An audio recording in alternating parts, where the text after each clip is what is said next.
오늘의 사연 시작합니다. 요즘 정말 꿈 같은 일이 벌어져서 어쩔 줄 몰라 하는 대학생 남자입니다. 어떻게 보면 다들 한 번씩은 꿈꿔봤을 수도 있는 로망인데 이게 친구 누나들이다 보니 뭔가 마음이 불편하네요. 저에게는 고딩 때부터 친하게 지냈던 친구놈이 있습니다. 친구는 막둥이로 집안에서 굉장히 사랑을 많이 받고 자란 것 같았어요. 이 친구랑은 각자 원하는 대학을 가고 나서도 집이 근처라 굉장히 자주 만나는 친구입니다.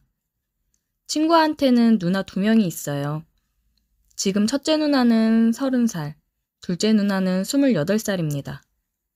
아무래도 나이 차이가 많이 나다 보니까 항상 친구 집에 놀러 가면 어린아이를 다루듯이 저희를 대했어요. 가끔씩 친구들이 그런 모습을 보고 놀리기는 했지만 한편으로는 몸매도 좋고 이쁜 누나들이 잘 챙겨주니까 부럽다고 얘기를 하고는 했습니다. 이제 성인이 됐겠다. 친구들이랑 만나서 술도 마시고 그랬는데 이놈은 통금 시간이 있다며 매번 12시 넘기기 전에 집에 가고는 했습니다. 누나들이 12시 전에 안 들어오면 난리를 친다면서 항상 집에 들어갔어요. 자주 본 거는 아니지만 봤을 때 둘 다 좀 특이하기는 했습니다. 친구는 항상 얘기했어요. 진짜 별종들이라고. 자기 누나들이지만 정말 또라이들 같다고 맨날 누나들 욕을 했습니다. 맨날 누나들 그늘에 갇혀있더니 이제 머리 좀 컸다고 친구놈도 누나들이 귀찮고 그런 거겠죠. 맨날 누나들이 시키는 대로 하다가 요즘은 가끔 반항도 하고 그런다는데 씨알도 안 먹힌다고 하더라고요. 어떻게 보면 조금은 불쌍했습니다. 성인이 돼서도 누나들 그늘에 갇혀 산다는 게 은근 불쌍하더라고요. 야, 너는 이제 성인인데도 왜 맨날 누나들한테 잡혀 사냐? 성인 됐는데 우리 클럽도 가고 그래야지. 맨날 12시 전에 가는 신데렐라야 뭐야. 말도 마. 통금 시간 넘기잖아? 둘이서 양쪽 귀에 피딱지 앉을 정도로 잔소리를 얼마나 해대는데. 너는 그 고통을 몰라. 이제 좀 강하게 나가봐. 너 여자친구도 안 만들 거야? 여자친구 생기면 여행도 다니고 그럴 텐데. 통금이 웬 말이야. 아, 몰라. 우리 누나들 보면 나한테 시집 오는 여자도 없을걸? 진짜 상상 초월 또라이들이야. 어디서 그런 것들이 나왔나 몰라. 얼마나 그렇길래 그래? 하긴 너네 집 놀러 갈 때 가끔씩 너네 누나들 보면 기가 되게 세 보이긴 했어. 장난 아니야. 그리고 나이 먹더니 야한 농담도 아무렇지 않게 대놓고 하는데 진짜 민망해 죽겠다니까. 나는 누나가 없어서 어떤지 모르겠다. 궁금하네, 어떨지. 궁금해 하지도 마라. 누나는 없는 게 나아. 그렇게 얘기를 하다가 12시가 되기 전에 친구는 또 떠났습니다. 즐거운 대학 생활을 하면서 저는 소개팅도 많이 하고 과 친구들이랑 술도 많이 마시러 다니고 그랬어요. 살짝 썸 타는 여자도 생겼고요. 친구놈은 매번 12시 전에 들어가니 대학에서도 신데렐라라는 별명이 생겼다고 하더라고요. 너무 불쌍했습니다. 친구한테 술 마시자고 연락이 왔어요. 오늘 부모님 안 계시니까 그냥 우리 집에서 술 먹고 자고 가라고 하더라고요. 자기도 술 좀 먹을만 하면 자꾸 집에 들어가야 되는 시간이니까 감칠맛 난다고 오늘은 끝까지 마셔보자고 하더라고요. 그래서 가서 이놈 좀 위로해주고 이 형님은 썸 탄다고 염장이나 지르고 와야겠다 생각했습니다. 친구가 배달시켜 먹고 술이나 사오라고 해서 술을 사서 직접 집으로 갔습니다. 왔냐? 누나들은? 어디 가심? 몰라, 또 술 처먹고 들어오겠지. 신경 쓰지 마. 근데 나 자고 가도 됨? 니네 누나들이 싫어하는 거 아니야? 상관없어. 어차피 엄마 아빠 없으면 남자도 데리고 와서 자고 그럼. 제정신이 아니야. 헐, 그건 좀 심했다. 뭐 시킬 거냐? 배고파. 족발 어때? 족발 좋지. 불족발이랑 반반 시키자. 친구놈이랑 축구를 보면서 족발을 엄청 열심히 뜯고 술을 마셨습니다. 한참을 먹고 있는데 비밀번호 누르는 소리가 들리더니 친구 둘째 누나가 왔어요. 동현이 오랜만이네. 안녕하세요. 누나 오랜만에 봬요. 자식, 어른 되더니 엄청 남자다워졌네. 근육 좀 봐. 운동하니? 그냥 헬스 가끔씩요. 우리 승민이도 좀 데리고 운동하러 가. 제발아. 삐쩍 말라서 남자다움이 없어요. 아, 뭐래. 자꾸 헛소리 하지 말고 그냥 들어가. 왜? 오랜만에 동현이 봐서 좋아서 그러는데. 뭐 더 먹을래? 더 시켜줄까? 아니요, 괜찮아요. 이것도 양 많아요. 누나도 같이 드실래요? 그럴까? 그럼 먹을 거 하나 더 시켜. 누나가 사줄게. 아, 제발 눈치 좀. 누나가 여길 왜 껴? 동현이 뭐 먹을래? 저는 다 잘 먹어서 누나 먹고 싶은 걸로 드세요. 그럼 치킨이랑 떡볶이 시킬까? 언니는 어디쯤이려나? 큰 누나는 부르지 마라. 큰 누나 오면 정신 사나워. 지금까지 안 들어오는 거 보면 100%술 마시고 있는 거야. 술 취하면 감당 안 돼. 연락하지 마. 알겠어. 누나 씻고 나올 테니까 먹고 있어. 치킨이랑 떡볶이는 누나가 시켰다. 아, 괜히 일찍 들어와서 난리야. 평소에 불금이면 외박하는 인간이. 누나 여전히 이쁘시네. 이쁘긴 무슨. 그런 소리 해주지 마. 진짠 줄 알아. 친구랑 다시 축구 보면서 술을 마셨습니다. 둘째 누나는 씻고 나왔어요. 머리도 대충 말리고 나시에 반바지를 입고 나왔더라고요. 솔직히 친구 누나라고 하더라도 눈이 계속 가는 건 어쩔 수가 없었습니다. 아, 동현이도 있는데 옷 좀 제대로 입고 나오지. 뭐 어때? 내가 옷을 안 입은 것도 아니고. 왜 오바야? 너 사춘기냐? 요즘 왜 이렇게 까칠해? 사춘기는 무슨? 누나들이 자꾸 나한테 자유를 안 주니까 이러는 거야. 야, 12시까지 놀면 됐지. 뭔 자유가 더 필요해. 군대 갔다 오면 통금 없애준다니까? 아, 지겨워. 둘이 티격태격 대화하는 모습을 보니 꼭 통과제리를 보는 것 같았습니다. 주문한 음식이 또 왔고 누나랑 같이 술 마시면서 먹었습니다. 오랜만에 만나서 이런저런 얘기를 많이 했어요. 한참을 술 마시면서 먹고 있는데 첫째 누나도 오더라고요. 뭐야? 왜 나만 빼고 먹고 있냐, 치사하게? 얼른 와, 아직 많이 남았어. 안녕하세요. 동현이 오랜만. 어우, 술 냄새. 얼마나 마시고 왔길래 우리가 술을 먹고 있는데도 술 냄새가 확 나냐? 회식하느라 좀 마셨지. 직장인의 서러움을 네가 알아? 아, 누나 너무 취했다. 누나는 그냥 방에 들어가서 자. 나도 더 먹을 거야. 술에 취한 첫째 누나를 친구는 방에 들어가서 눕히고 나왔어요. 아우, 저 진상. 맨날 술을 저렇게 취할 정도로 먹으면서 집 찾아오는 거 보면 신기하다니까. 누나 일이 힘드신가 보다. 술을 마시다 보니 친구도 많이 취한 것 같더라고요. 먹고 죽자더니 그냥 골아 떨어지기 일보 직전이었습니다. 야, 승민아, 들어가서 자. 겨우 이거 먹고 취하냐? 내 동생이지만 너무 남자답지 못해. 저는 끙끙거리며 친구를 방에다 눕혔습니다. 아우, 겁나 무겁네, 진짜. 친구를 데려다 놓고 누나랑 다시 술을 마셨습니다. 동현이 여자친구는 있고? 아니요, 여자친구는 없고 그냥 썸 타는 정도? 여자 한 번도 안 사귀어봤어? 고딩 때 잠깐 사귀어보고 아직 안 사귀어봤어요. 이제 성인도 됐으니 얼른 여자친구 만들어야죠. 여자들도 잘하는 사람 좋아하는 거 알지? 아, 뭐 여자 남자 다 똑같겠죠. 자신 있습니다. 오, 동현이 남자네. 그럼 얼마나 자신 있는지 한번 봐도 돼? 네? 어떻게 해야 여자가 좋아하는지 누나가 알려줄게. 누나는 저에게 키스를 했어요. 와, 친구 누나랑 키스를 하다니. 머리로는 더 이상 선 넘으면 안 된다. 큰일 난다 생각하면서도 몸은 저도 모르게 어느새 누나의 얼굴을 붙잡고 키스를 하고 있더라고요. 누나는 거실은 혹시나 친구 놈이 나올까 그런지 키스를 하면서 저를 방으로 끌고 들어갔습니다. 저는 깜짝 놀랐어요. 첫째 누나가 잠들어 있는 방으로 들어와서 너무 당황했습니다. 누나, 여기는 좀... 괜찮아, 신경 쓰지 마. 왜? 흥분돼?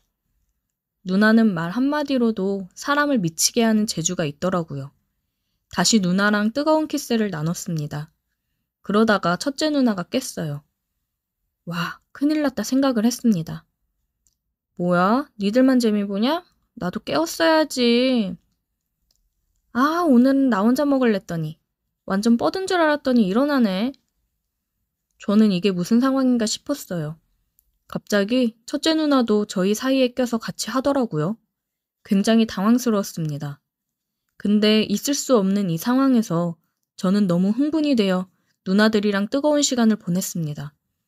친구가 부모님 안 계실 때 가끔 누나가 남자 데리고 와서 잘 때도 있다고 그랬는데 그때마다 같이 뜨거운 밤을 보내고 그랬더라고요. 친구 말대로 정말 범상치 않은 생각을 가진 누나들이었습니다. 저는 인생에서 있을 수 없는 뜨거운 시간을 보낸 게 믿기지가 않더라고요. 평범하지 않은 경험을 해서 평범한 관계를 할 때 내가 만족을 못하면 어떡하지? 걱정이 되었습니다. 저는 아무 일 없던 듯 친구 방으로 와서 다시 잠을 잤어요. 그리고 다음날 일어났을 때 누나들은 저를 보며 일어났나며 아무렇지 않게 대하고 친구가 안 볼 때면 윙크를 하기도 하고 저를 놀리더군요. 저 이만 가볼게요. 조심히 가, 동현이. 꼭 또 놀러와. 네, 안녕히 계세요. 그렇게 저는 친구 집에서 나왔습니다. 꼭 또 놀러오라는 누나의 말이 계속 머릿속에서 맴돌았어요. 너무 좋은 시간이었는데 친구놈 얼굴 보기가 민망해져서 계속 누나들이랑 그래도 되는 걸까 고민이 됩니다. 괜히 친구놈한테 들켰다가는 저를 다시는 안 볼 것 같았거든요. 그냥 누나들이랑 관계를 여기서 끝내는 게 맞는 거겠죠? 아니면 한 번만 더 해봐도 되는 걸까요? 오늘의 사연 여기까지입니다. 오늘도 들어주셔서 감사해요. 구독, 좋아요, 알림 설정 부탁드려요. 지역에서는 그래도 대우가 괜찮은 회사에 다니고 있고 결혼한 지는 6년 차입니다. 작년 7월쯤에 우리 회사에 신입 직원이 한 명 들어왔어요. 신입 직원인데 저랑 나이가 비슷하더군요. 경력이 있던 것도 아니고 한데 어떻게 뽑혀서 왔는지 궁금했습니다. 저와는 부서가 달라서 마주칠 일이 없었는데 회사 전체에는 이쁘다고 벌써 소문이 자자하더군요. 저도 지나가다가 몇 번 마주치기는 했는데 괜히 예쁘다는 소문이 도는 게 아니더라고요. 저희 회사가 지방에 있지만서도 그래도 지역에서는 대우가 좋은 편이고 규모도 있는 편이라서 사회초년생 젊은 여직원들도 많이 입사를 하는데 저랑 비슷한 나이인데도 회사 내에 다른 여직원들을 아주 꼴이 불쌍하게 만들어버릴 정도로 미모가 엄청났어요. 키도 큰데 시원스럽게 쭉쭉 뻗은 팔과 다리는 물론이고 관리를 잘하고 있는 건지 군더더기 없이 건강함이 묻어나오는 태가 장난이 아니었습니다. 그리고 젊은 여직원들 속에 있어도 뒤지지 않는 윤기 흐르는 피부가 이거 잘만 하면 다른 여직원들 질투를 한 몸에 다 받겠구나 하는 생각이 들었어요. 다른 부서라서 자주 마주칠 일은 없지만 잠깐씩 그녀를 마주치다 보면 그녀 주변에는 그녀하고 말 한마디 나눠보려는 다른 직원들이 파리떼처럼 몰려들어 있었습니다. 툭 던진 말에 그녀가 미소라도 한번 지어주기라도 하면 파리처럼 꼬인 남정네들 중에서 자기가 가장 그녀에게 근접한 사람이라고 확신하며 기뻐하더라고요. 저는 딱히 관심이 없었습니다. 일단 결혼을 해서 가정이 있는 유부남이기도 하고 부서도 다른데 딱히 대화할 기회가 찾아오는 것도 아니었고요. 무엇보다 그녀가 그 길쭉하고 가느다란 손가락으로 머리를 쓸어 넘길 때 왼손 약지에 끼고 있던 반지를 봤기 때문일까요? 저도 결혼을 해서 가정이 있는 사람이지만 저와 나이가 비슷한 그녀 또한 회사를 벗어나면 가정이 있는 사람이니 딱히 회사에서 친하게 지낸다고 한들 제가 그녀와 어떻게 될 것 같다는 확신도 없었기 때문입니다. 그녀가 입사하고 난 뒤로 처음 있는 전 직원 회식이었습니다. 그녀의 양옆 자리와 맞은편 자리, 그렇게 회사 직원 중에 단 3명만이 그녀의 근처에 앉을 수 있는 기회를 얻게 되었습니다. 몇몇 잠이 좀 되는 직원들은 강제로 후배 직원들이 그녀 근처에는 앉을 생각을 하지도 말라면서 으름장을 놓더군요.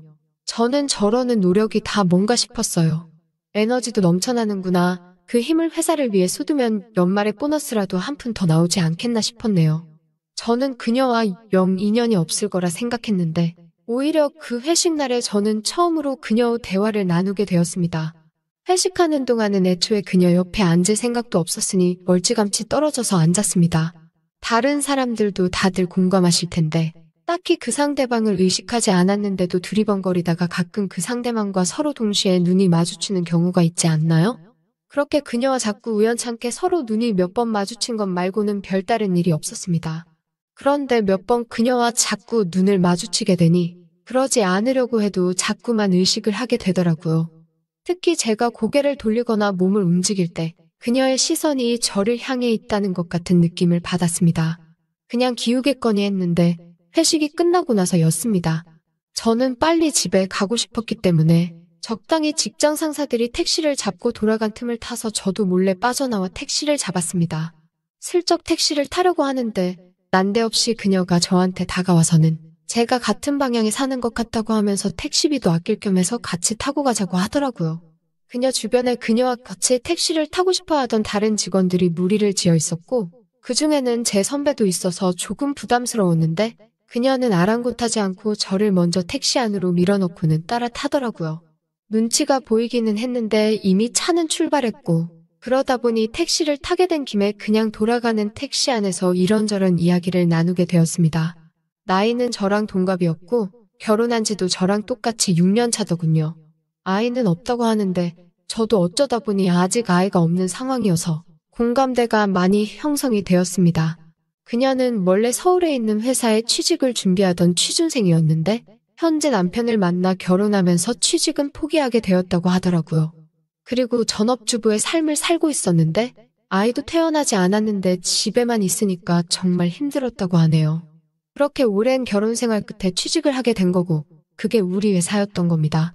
경력이 하나도 없으니 그 나이에도 신입으로 들어오게 되었던 거고요. 말씀드렸다시피 그녀에게는 관심도 없었고 그래서 작업을 걸지도 않았습니다. 그냥 그렇게 주거니 받거니 평범한 대화만 오고 갔어요. 그래도 옆에 앉아있는 그녀는 정말 아름답기는 하더라고요.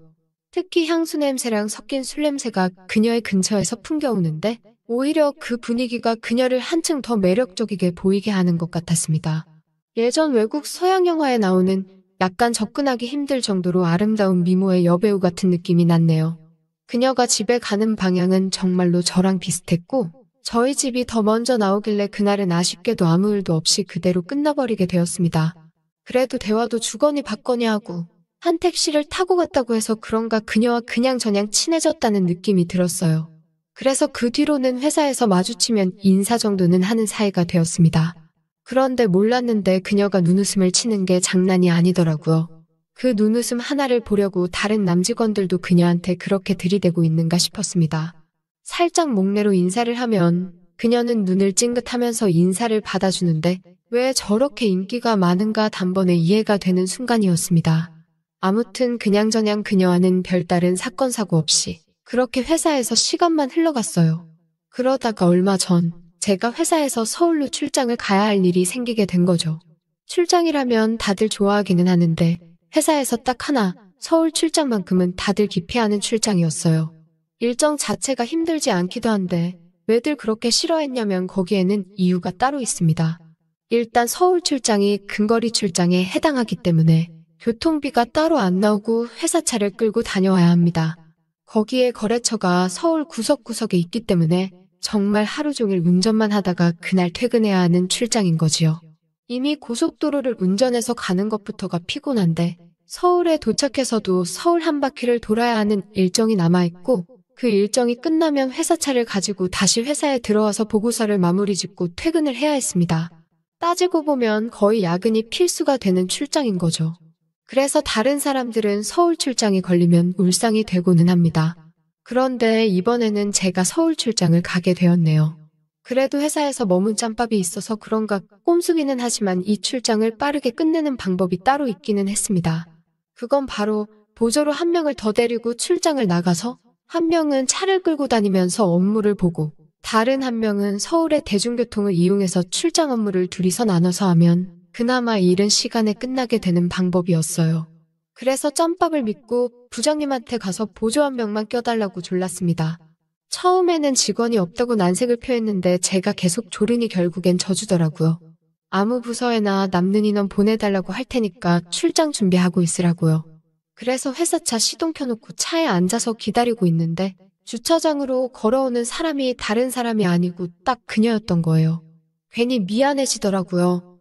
아무도 가고 싶지 않아 하는 출장지에 저 때문에 억지로 가게 되는 거였으니까요. 그런데 차 쪽으로 다가오는 그녀를 보니까 괜히 마음이 떨리기 시작했습니다.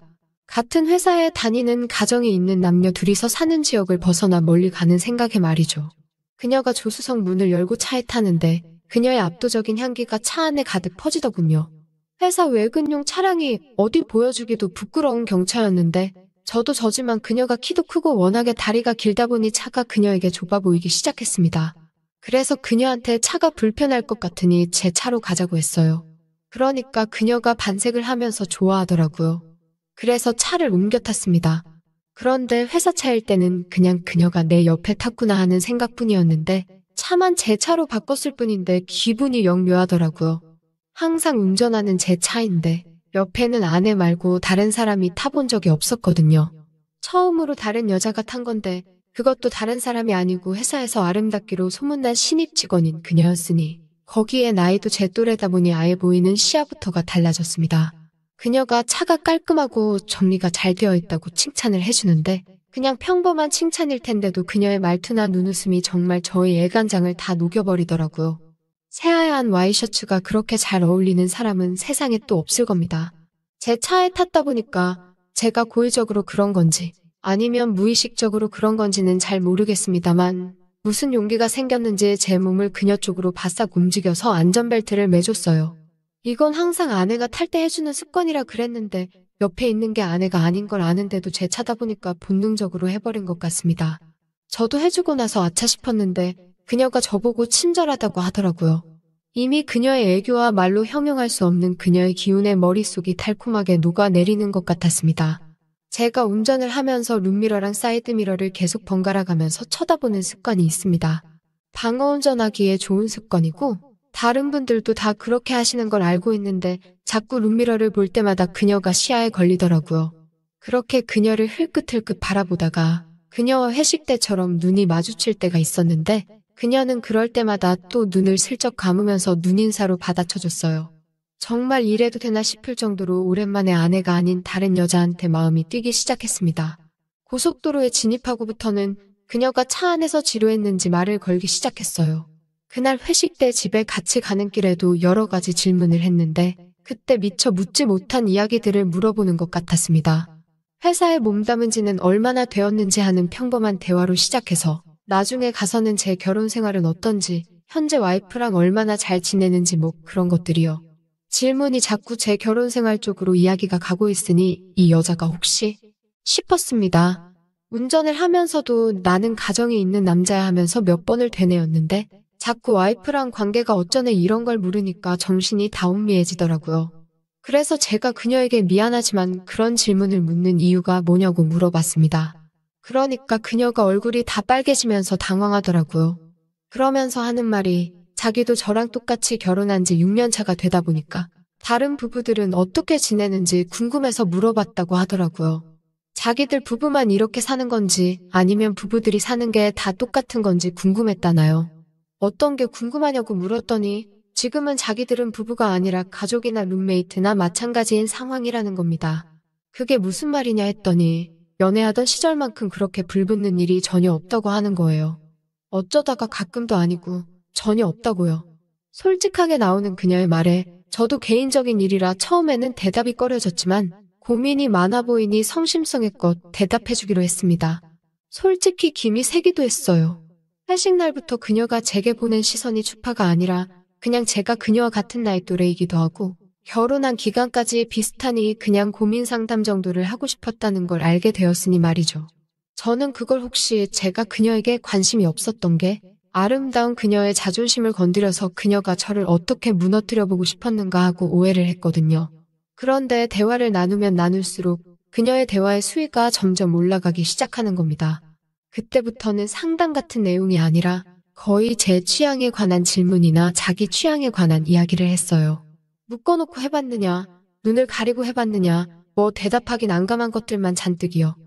처음에는 저도 당황하면서 대답을 하다가 자꾸 그녀가 대화를 그런 쪽으로 몰고 가길래 대화의 주제가 조금 그렇지 않느냐고 한마디를 했더니 저보고 그런 거 싫어하냐고 물어보는 겁니다.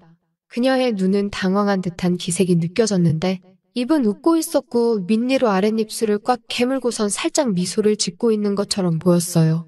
그러니까 저도 모르게 그 상황에 몰입이 되더라고요. 남자 직원들끼리 회식 때 노래방을 가도 아니면 영업 나갔다가 괜히 접대하는데 끌려갔을 때도 이렇게 떨린 적이 없었는데 그때는 정말 눈앞에 도로만 보이지 본능에 몸을 맡겨버려서 어떻게 서울까지 올라갔는지 잘 기억도 안 나는 지경이었습니다. 잠깐 서울을 진입하기 직전에 정체가 심해서 차가 기어가듯 멈춰 있었는데 곁눈질로 그녀를 한 번 더 쳐다봤는데 그녀는 아예 몸을 제 쪽으로 틀은 채로 대놓고 저를 보고 있었어요. 제가 너무 격양되어 있었어서 그런지 저도 모르게 수미역하고 넘어가 버리면서 그녀를 쳐다본 걸 들켜버린 거예요. 그러자 그녀가 작게 웃으면서 제 어깨를 어루만지더라고요. 별것 아닌 상황 같았지만 그때부터는 이제 머릿속에는 온통 그녀의 생각밖에 들지 않았습니다. 서울에 도착하고 나서는 아무래도 일을 시작해야 되니 예정된 대로 그녀와 찢어지기로 했어요. 이 더운 날씨에 그녀 혼자 대중교통을 태워보내고 저 혼자 차를 타려니 미안한데 그녀는 괜찮다고 걱정 말라고 하더라고요. 그녀가 지하철을 타러 가는 걸 보자마자 저는 화장실로 달려가서 제정신을 차리려고 찬물로 세수를 했습니다. 찬물이 얼굴에 닿으니 정신이 드는데 아내 생각을 하면서 정신을 차리려고 했는데 아내의 얼굴에 그녀의 몸이 겹쳐 보이다가 급기야는 아내는 온데간데 없고 그녀의 얼굴만 떠오른다던가 하면서 집중이 하나도 되지 않았습니다. 화장실로 달려가서 핸드폰을 꺼내 아내의 사진이라도 봐야겠다 했는데 저도 모르게 그녀의 사진을 몇 번이고 확대하면서 보고 말았습니다. 이러면 안 되겠다 싶어서 일에 집중하면 이런 잡념도 사라지겠지 싶어서 차 안으로 돌아왔습니다. 하지만 역시나 차 안은 그녀의 향수 냄새로 가득해져서 그 잡념이 쉽사리 사라지지가 않았어요. 그래서 저도 그냥 대중교통을 이용해서 출장지를 돌았습니다. 덕분에 1시간이나 그녀를 밖에서 기다리게 만들었어요. 1시간이나 기다렸는데도 그녀는 화 한 번 내지 않고 고생했다고 저를 반겨주더라고요. 그리고 차를 출발시켰습니다. 그녀는 지쳤는지 의자를 살짝 뒤로 젖히고 잠깐 잠에 들더군요. 그럼 무방비 상태로 있는 그녀를 봤다 안 봤다 정말 무슨 정신인지 모르겠더군요. 그렇게 회사에 도착했는데 시간은 이미 저녁 8시를 넘어가고 있었습니다. 제가 1시간을 기다리게 만들었으니 저 때문에 더 늦은 거나 마찬가지였어요. 그래서 제가 그녀에게 보고서는 제가 혼자 작성할 테니까 그녀는 먼저 퇴근하라고 했어요.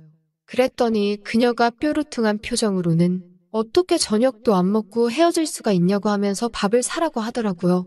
그리고 보고서 마무리는 밥 먹고 나서 같이 하자고 말이죠. 그래서 회사 근처에 삼겹살집에 가서 식사를 했습니다. 둘이서 소주 한 병 시켜놓고 먹었는데 정말 피곤하고 배고팠는지 식사할 때는 대화도 없이 그냥 먹기만 했습니다. 음식이 나온 지 30분도 안 돼서 모든 걸 먹어치웠고 이제 사무실에 돌아가서 출장 보고서를 마무리하자고 했더니 그녀가 오늘은 지쳤으니 내일 출근해서 하고 술이나 더 마시자고 제안을 하더라고요. 그런데 그 술 마시자는 제안에 괜히 그녀가 저랑 아내 사이가 어떻냐, 자기들은 안 좋다, 이런 이야기를 한 게 머릿속에 지나가면서 이거 혹시나 다른 이벤트가 생기지 않을까 싶어 그러자고 했습니다. 저는 이미 그때부터는 아내고 뭐고 아무것도 생각이 나지 않았어요. 그런데 그날따라 들어가는 가게마다 전부 다 10,000원인 겁니다. 안주 잘하는 집에 데려가서 술이라도 진탕 먹일 계획이었는데 말이에요. 그런데 그녀가 안주 좋은 거 필요 없다고 하면서 저랑 있으면 소주만 마셔도 좋을 것 같다고 하더군요. 그러더니 그녀가 마침 오늘 집이 비었다면서 자기 집에 가서 술을 마시자고 하는 거예요. 남편이 알면 어떡하냐고 걱정이 돼서 물어봤는데 남편은 사실 지방에서 지내고 있고 자기들은 주말 부부라고 하는 겁니다. 그렇게 차를 타고 그녀의 집으로 향하고 있는데 갑자기 아내한테 전화가 왔습니다. 등줄기에 식은땀이 싹 흐르더라고요. 아내한테 출장이 늦어져서 퇴근이 엄청 늦어질 것 같다고 둘러댔고 아내는 너무 무리하지 말란 말하고 전화를 끊었습니다. 그녀가 제가 늦어진다고 말한 걸 듣고는 얼마나 늦게 가시려고 아내분한테 거짓말을 했느냐고 하면서 웃더라고요. 이미 제 머릿속은 뭐가 옳고 뭐가 그른 건지 판단할 수조차 없었습니다. 그녀 또한 저와 같았지요. 그녀 집에 도착해서는 밖에서 사들고 온 술은 손도 대지 않았습니다. 마치 약속이라도 한 듯이 그녀와 저는 서로의 시간을 함께 보내게 되었지요. 그녀는 저에게 외로움을 달랠 수 있는 좋은 친구가 필요했다고 하더군요. 그래서 제가 결혼한 젊은 직원들도 많은데 왜 하필 나였냐고 물어봤습니다. 그러자 그녀는 돌아갈 가정이 있는 사람인 제가 가장 적합한 사람이라고 했어요. 그게 무슨 뜻이냐 물었더니 서로 돌아갈 곳이 있는 사람들이니 언제가 끝인지도 잘 알지 않겠냐 하면서 말이죠. 돌아갈 곳이 없는 결혼을 하지 않은 사람들은 자기가 멈추고 싶을 때 멈춰주지 않을 거라고 그렇기에 저여야만 했다고 하는 겁니다. 그 이후로 그녀와 둘이 시간을 보낸 일은 없습니다. 그날의 일이 아직도 꿈만 같아요. 그녀는 저를 보고는 아무 일도 없었다는 듯이 인사를 합니다. 여자들은 어떻게 그럴 수 있는지 궁금하네요. 그녀가 그렇게까지 말한 건 제가 더 그녀에게 미련을 보이거나 한다면 제 아내에게 모든 걸 말해버리겠다 하는 것 같아서 저도 선뜻 그녀에게 다시 다가가기는 어렵습니다. 꿈만 같던 하루였고 아직도 저는 그날과 비교했을 때 더 좋았던 날이 없었던 것 같아요. 하지만 그런 날은 두 번 다시 오지 않겠죠. 어제도 오늘도 내일도 그녀를 회사에서 만나겠지만 그 날은 돌아오지 않을 것 같습니다. 어느 날 새벽 1시를 넘긴 시간. 갑작스럽게 초인종 소리가 울렸다. 띵동, 띵동. 이 시간에 누구지? 문을 열자마자 보인 건 다름 아닌 희숙이었다. 어머, 희숙이가 웬일이야? 이 시간에 그녀는 단정하게 입은 흰 블라우스와 스커트, 검정 스타킹 차림이었다. 평소에도 세련된 모습이었지만 오늘은 얼굴이 약간 일그러져 있었다. 말하지 않아도 알 수 있었다. 또 싸웠구나. 창식이 그 자식이 또 뭔 짓을 한 거야? 혜숙의 남편 창식은 천하의 바람둥이로 소문난 사람이었다. 결혼 준비를 할 때조차 바람을 피울 정도였으니 말 다 한 거다. 최근에는 이혼한 여직원과 엮여 카드 영수증 한 장 때문에 사건이 터졌고 집안이 난리도 아니었다. 그녀는 말없이 집 안으로 들어오더니 다짜고짜 말했다. 경태 오빠, 나 술 좀 줘. 딱 한 잔만 마실게. 한 잔? 그 한 잔에서 끝난 적이 있었던가. 결국 나는 그녀와 술자리를 함께 하게 되었다. 테이블에 소주 한 병이 놓였고 그녀는 벌컥벌컥 마시기 시작했다. 나 이번에는 진짜로 이혼할 거야. 그녀는 목소리를 높였다가 곧이어 말을 바꿨다. 아니, 안 할 거야. 그 사람이 내 인생 망쳐놨으니 나도 그 사람 인생 망가뜨려 놔야겠어. 그녀는 눈물까지 흘리며 한참을 이런 말을 반복했다. 오빠가 나 좀 도와줄래? 나는 헛웃음을 지으며 말했다. 뭐든 필요한 거 있으면 말해봐. 역시 오빠는 항상 내 편이라니깐. 그녀는 한숨을 쉬며 술잔을 다시 채웠다. 근데 왜 나만 참아야 되는 거냐고. 왜?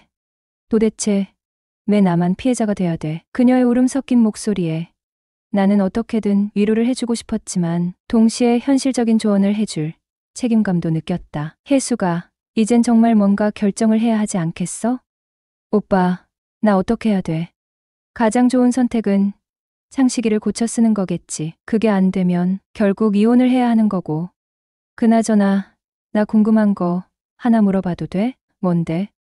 결혼 전에 창식이 바람기 있는 거 알았잖아. 근데 왜 알면서도 결혼했어? 그녀는 피식 웃으며 술잔을 흔들었다. 글쎄, 창식 오빠한테 가스라이팅 당했나 봐. 하룻밤 같이 보내면 또 좋아지고 그럼 다 믿고 싶어지고 그러다 보니까 희망 고문 같은 거였지 뭐. 나는 그녀의 말에 씁쓸하게 웃었다. 희망 고문이라니 정말 고생 많았다. 하지만 이제는 어떤 선택이 너를 더 행복하게 만들지 잘 생각해봐. 그게 제일 중요하잖아. 그녀는 고개를 떨군 채 말했다. 나도 알아, 오빠. 근데 정말 어려운 선택이야. 그날 새벽 술잔을 비우는 그녀의 모습은 애처로웠지만 동시에 강단 있는 사람이길 바라는 내 마음을 들키고 싶지 않았다. 혜숙과의 대화는 점점 더 미묘한 분위기로 흘러갔다. 술 기운이 돌면서 그녀와 나 사이의 거리는 점점 가까워졌고 무언가 설명할 수 없는 감정들이 천천히 드러나고 있었다. 오빠, 나 오빠 믿어도 돼? 혜숙의 갑작스러운 질문에 나는 순간 당황했다. 왜? 갑자기?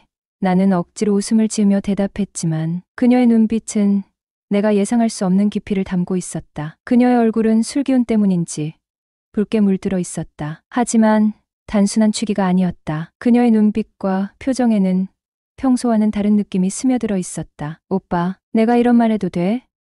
혜숙은 망설이다가 천천히 말을 꺼냈다. 사실 나 오빠 같은 남자랑 결혼했어야 했나 봐. 내가 왜 그때 이런 남자를 못 만났을까? 그 말에 나는 어쩔 줄 몰라 어색하게 웃음을 터뜨렸다. 그건 또 무슨 소리야? 갑자기.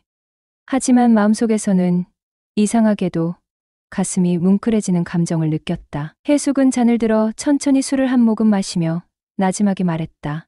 아니, 진짜야. 오빠 같은 사람이랑 결혼했으면 나도 이렇게 힘들진 않았을 것 같아서. 그녀의 말에 나는 어딘가 부끄럽고도 복잡한 기분이 들었다. 이건 단순히 농담이 아니었다. 해숙의 눈빛은 진심을 담고 있었다. 오빠는 고지식하고 재미는 없어서 바람 같은 건 안 피우잖아. 해숙은 갑자기 그런 말을 던지며 피식 웃었다.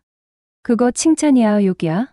나는 장난스럽게 되물었다. 칭찬이지.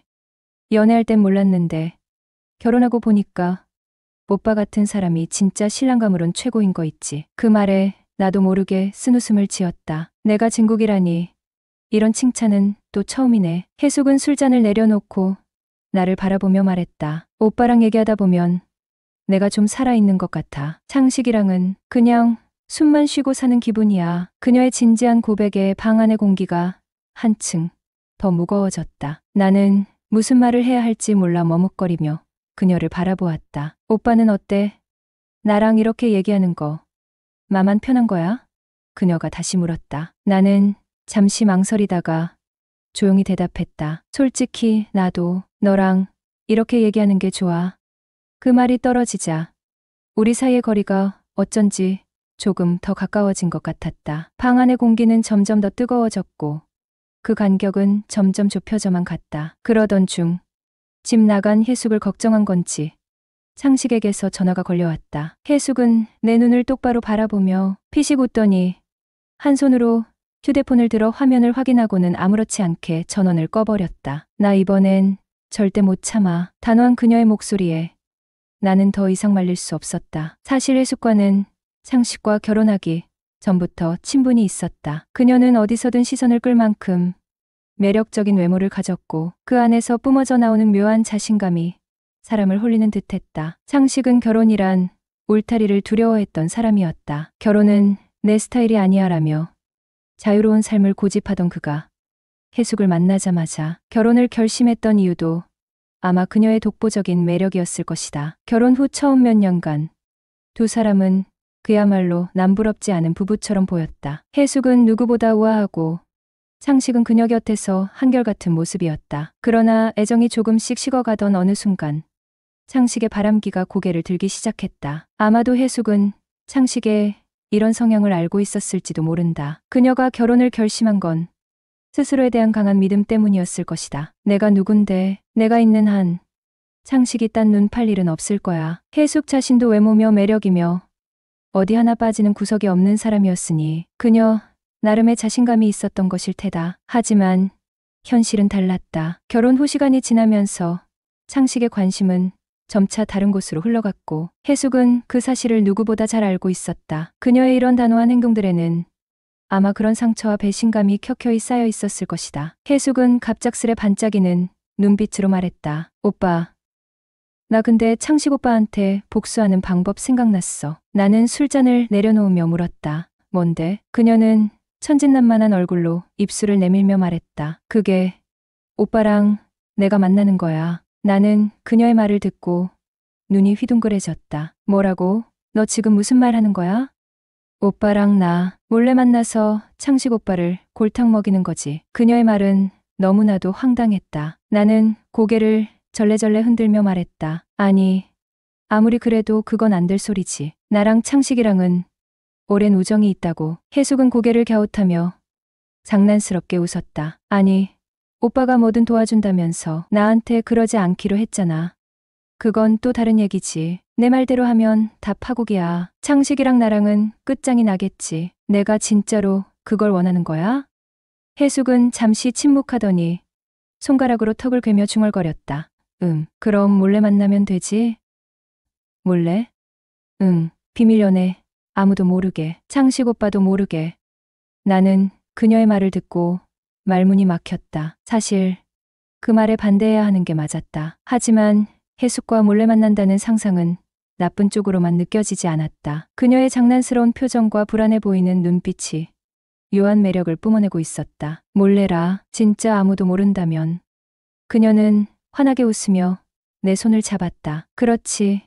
나랑 오빠만 아는 비밀이면 되는 거야. 나는 잠시 머뭇거리다가 결국 웃으며 고개를 끄덕였다. 너무 복잡하게 얽히지만 않는다면 나도 싫지는 않다. 그녀의 눈빛은 반짝였고 우리의 이야기는 그렇게 위험한 국면으로 접어들었다.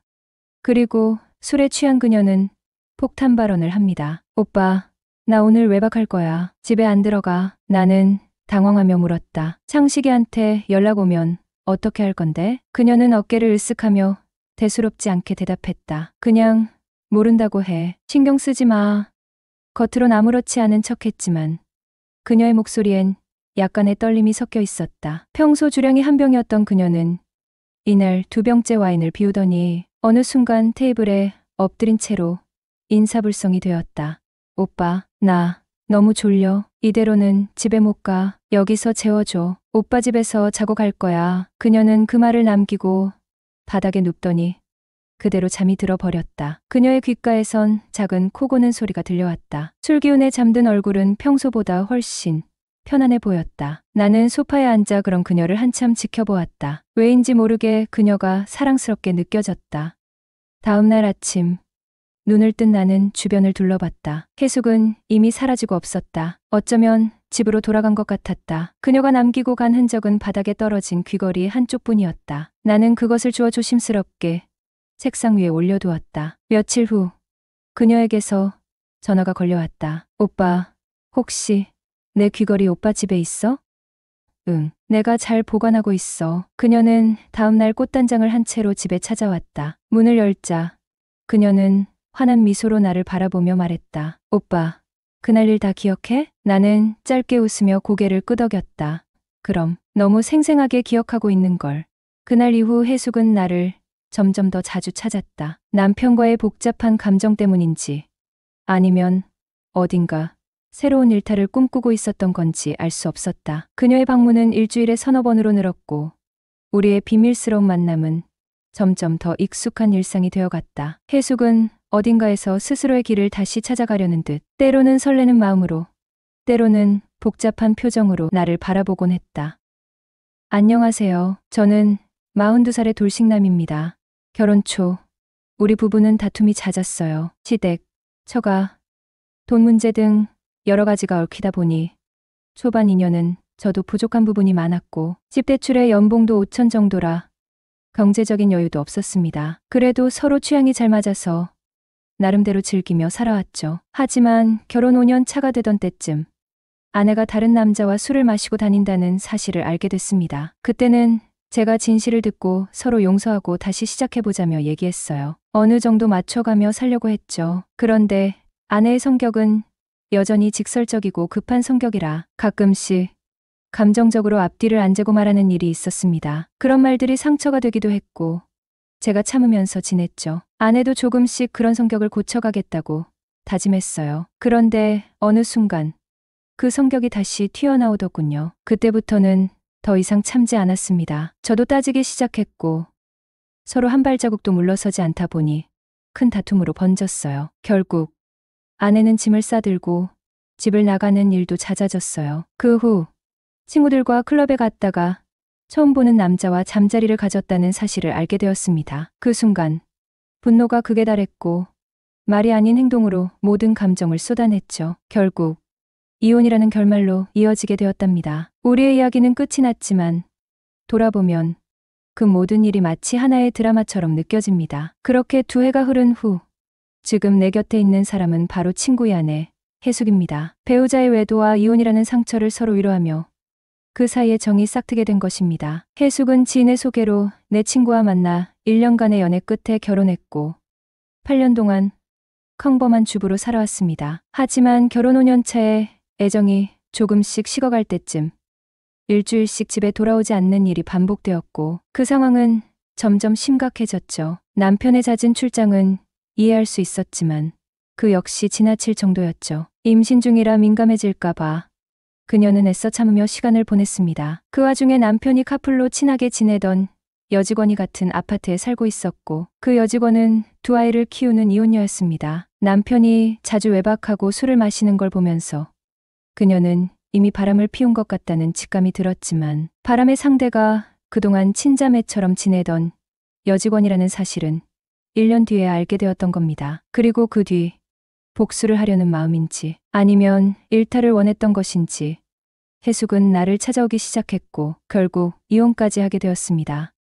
그 후 8개월 동안 우리는 함께 살고 있습니다. 해숙은 이제 제2의 인생을 찾은 듯 진심으로 기뻐하고 있어요. 친구는 아직 우리 관계를 모르고 있고 이 상황이 어떻게 될지는 누구도 알 수 없습니다.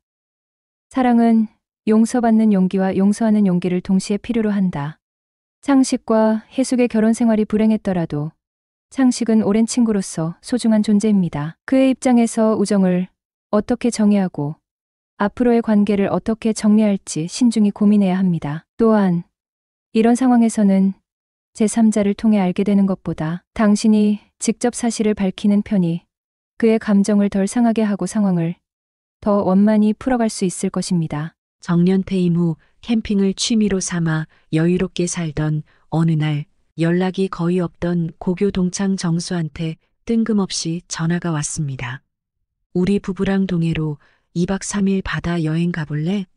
그는 이미 펜션도 예약해놨다면서 바다뷰가 죽여주는 데다가 캠핑도 할 수 있는 곳이라며 나를 꼬드겼습니다. 사실 여행 가기로 했던 아들 내외가 갑자기 빠지는 바람에 급하게 자리를 채워줄 사람을 찾다가 내가 떠올랐다네요. 마침 혼자 지내기엔 아까운 여름휴가라 이거 나도 고민 없이 코를 외쳤습니다. 아내에게도 정순의 부부랑 동해 캠핑 가자라고 했더니 눈이 반짝이더군요. 몇 년 만에 가는 동해 여행이라 그런지 출발 전날 밤부터 캐리어를 풀었다. 싸기를 반복하는 모습을 보니 저까지 덩달아 설렜습니다.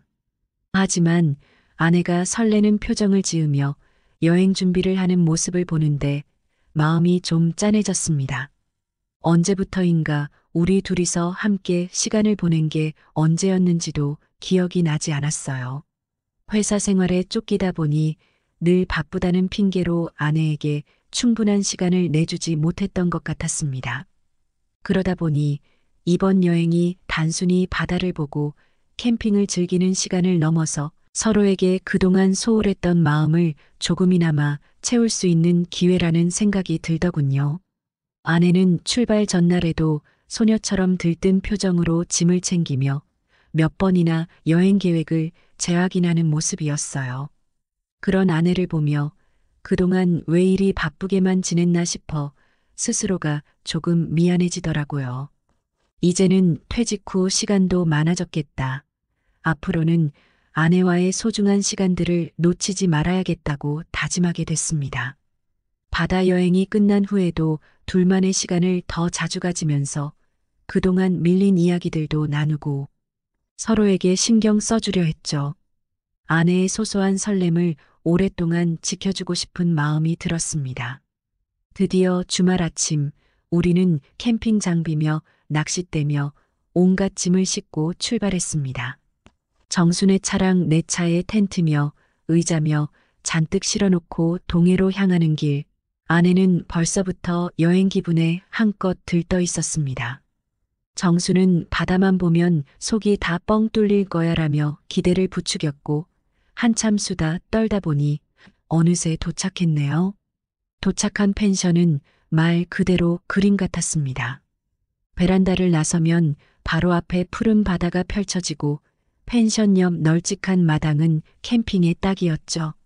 아내들과 짐을 풀고 나와 정수는 마당에 텐트를 설치하기 시작했습니다. 동네가 워낙 한적해서 그런지 바람 소리까지도 여유롭고 기분 좋게 들리더군요. 짐을 다 풀고 바닷가로 나가 시원하게 물장구도 치고 사진도 찍으며 한껏 즐겼습니다. 저녁이 되자 본격적으로 삼겹살 파티를 열었죠. 그릴 위에서 지글지글 구워지는 삼겹살 냄새가 배고픔을 자극하니 이거 무슨 만찬 부럽지 않더군요. 한 입 베어 물고 맥주 한 모금 넘기니 더위도 피로도 싸그리 사라졌습니다. 밤이 깊어가고 술자리는 점점 진지해졌습니다. 정수와 옛날 얘기하면서 쓴웃음도 짓고 아내들도 어릴 적 이야기로 깔깔거리며 시간 가는 줄 몰랐죠. 캠핑의 고기 파티, 옛 친구와의 수다가 어우러진 최고의 여름밤이었습니다. 이번 여행, 이렇게나 즐거울 줄 누가 알았겠습니까? 휴가도 그냥 흘려보내지 말고 떠나봐야 진짜 인생을 만끽하는 게 아닐까요? 제 아내는 소박하고 조용한 성격으로 주로 집안일과 가까운 산책 정도를 즐기는 사람입니다.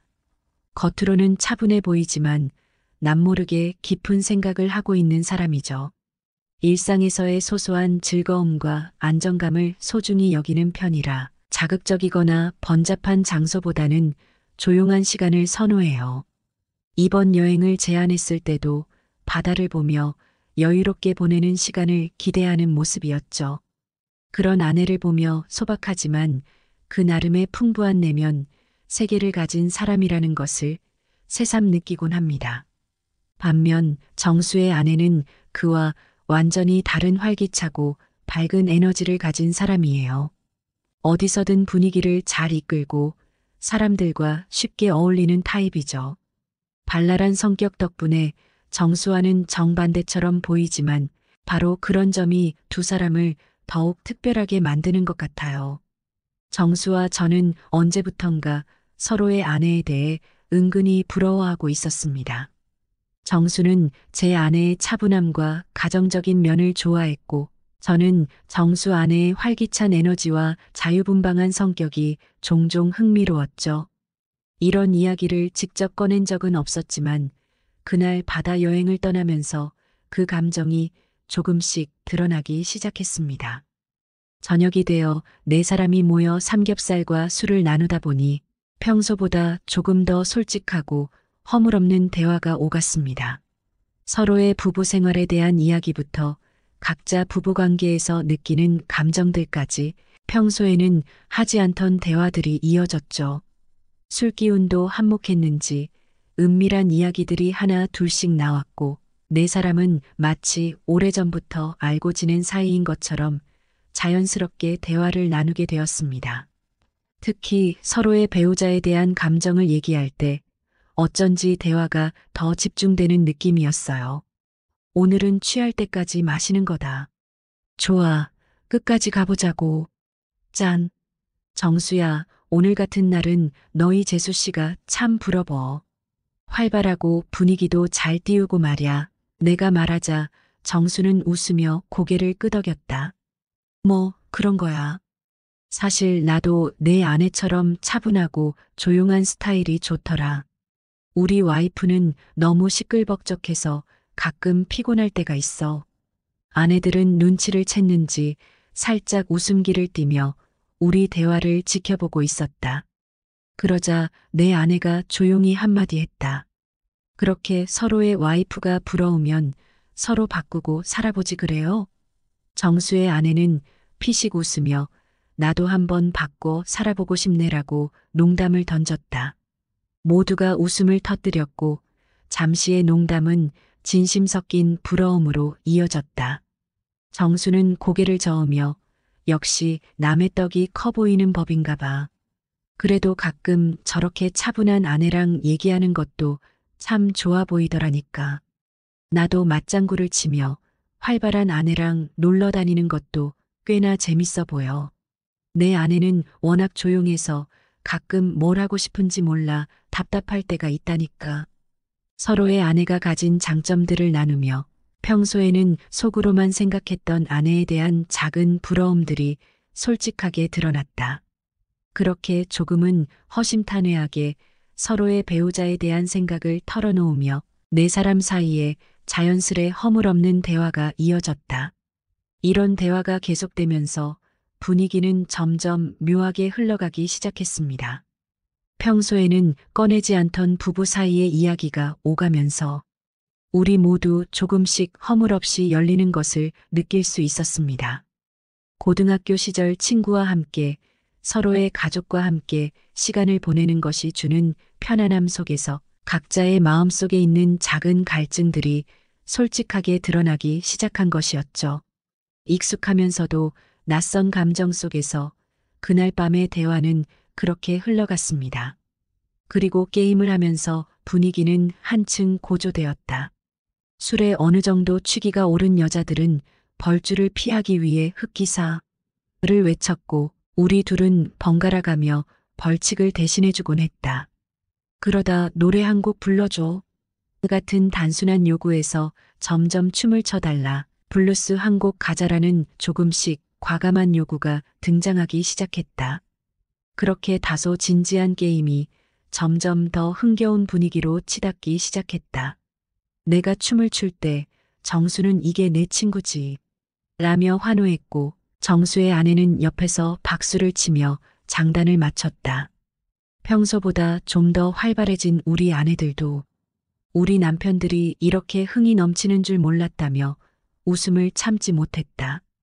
그렇게 예상 밖으로 솔직해진 네 사람의 대화와 웃음 속에서 그날 밤은 서로에게 새로운 면을 발견하는 순간들의 연속이 되어갔다. 안녕하세요. 올해 60세인 평범한 남자입니다. 고교 동창 정수와는 그날 캠핑을 다녀온 후 자주 연락하며 지냈습니다. 서로의 집이 차로 20분 거리에 가까워 분기별로 한 번은 부부 동반 여행을 다니곤 했고 아내들끼리도 친해져 남자들 없이도 만나 수다를 떨고 쇼핑을 함께 할 정도로 가까운 사이였습니다. 그러던 중 정순애가 이혼을 전제로 한 별거에 들어갔고 결국 이혼하게 되었습니다. 이혼 후 3개월쯤 지나 정수 아내에게서 연락이 와 얼굴을 보자는 제안이 있었습니다. 만남에서 그녀는 홍식 씨, 맞아요? 너무 달라져서 못 알아볼 뻔했네요.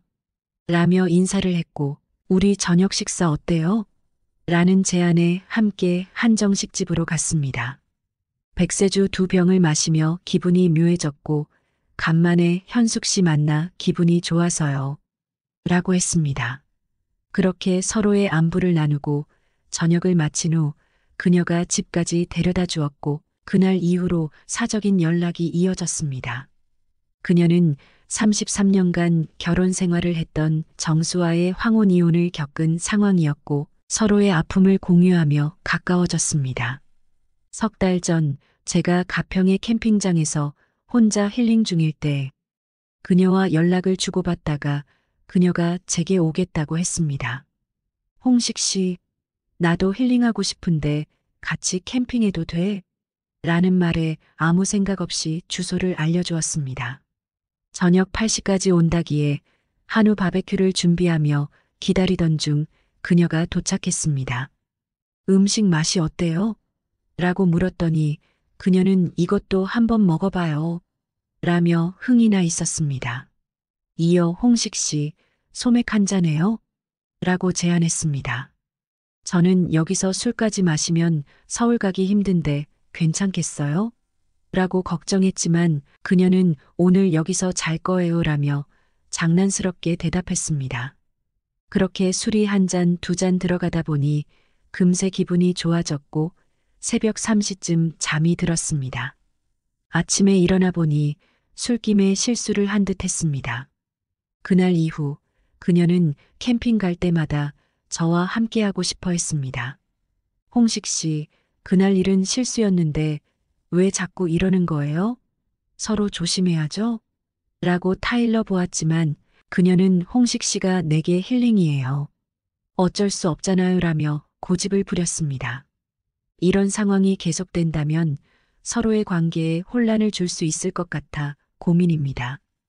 그녀와의 관계를 정리하는 것이 좋을지 아니면 이 특별한 인연을 이어가는 것이 좋을지 정말 고민입니다. 어떻게 해야 할까요? 오늘의 사연을 시작합니다. 안녕하세요. 저는 결혼 16년 차 유부남입니다. 얼마 전 처갓집에 갔다가 너무 어이가 없는 경험을 해서 사연을 보내게 되었습니다.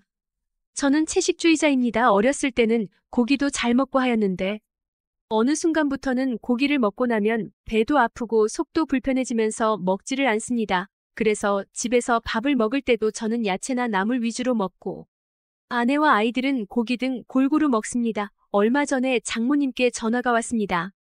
얼굴도 보고 싶으니 밥 먹으러 주말에 놀러 오라는 것이었습니다. 최근에 주말마다 결혼식 등 행사가 많아서 처갓집 못 간 지 서너 달 되었습니다. 그래서 알았다고 말씀을 드리고 전화를 끊었습니다. 아내와 아이들에게도 내용을 얘기해 주었고 주말에 다 같이 처갓집을 가기로 하였습니다. 처갓집에 도착해서 밥을 먹으려고 하였는데 밥상에 고기 반찬들만 있는 것이었습니다. 갈비찜, 불고기, 떡갈비 등등 심지어 김치도 없었습니다. 너무 당황했지만 제 식성을 모르시는 것도 아니기에 나중에 다른 반찬도 나오겠지 하며 기다렸지만 나오지 않았습니다. 아내가 당황해하며 장모님께 애들 아빠 고기 안 먹잖아. 김치나 깻잎 같은 다른 반찬 없냐고 묻자 없다고 하시며 저를 째려보시는 것이었습니다. 그러시면 내가 내 딸, 내 손주들 먹을 것만 챙기면 되지. 다른 것도 해야 되냐고 물으셨습니다.